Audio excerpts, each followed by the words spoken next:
Nous allons donc vous donner les principales publications de livres dans cette fin d'année 1930. Bonjour Daniel. Bonjour Jean-Luc.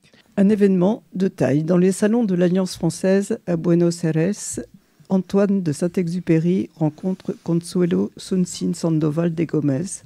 Il a le coup de foudre et en tombe red dingue.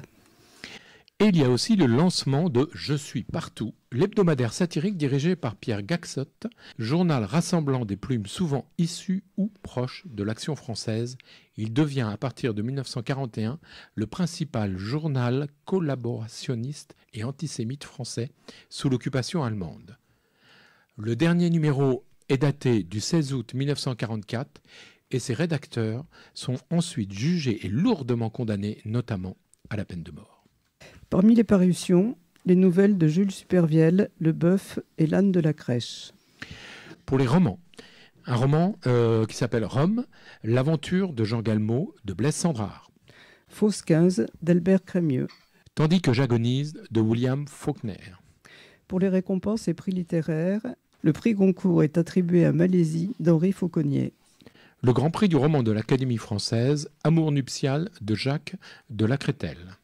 Le prix Femina pour Cécile de la Folie de Marc Chadourne.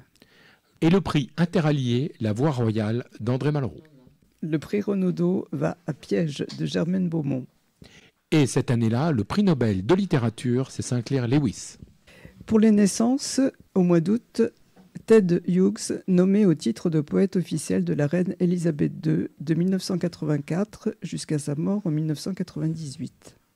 Toujours les naissances, le 20 novembre, Christine Arnauty, romancière française d'origine hongroise. Elle quitte la Hongrie en 1948 avec ses parents. Elle est accueillie en Autriche au camp de réfugiés de Kufstein. C'est là que, rêvant de devenir écrivain, elle écrit « J'ai 15 ans et je ne veux pas mourir ».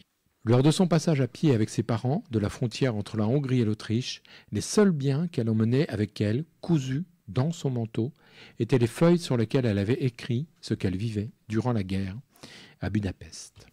Parmi les décès, en juillet, Arthur Conan Doyle. Voilà, c'est fini pour cette fois. Merci Daniel. Merci Jean-Luc.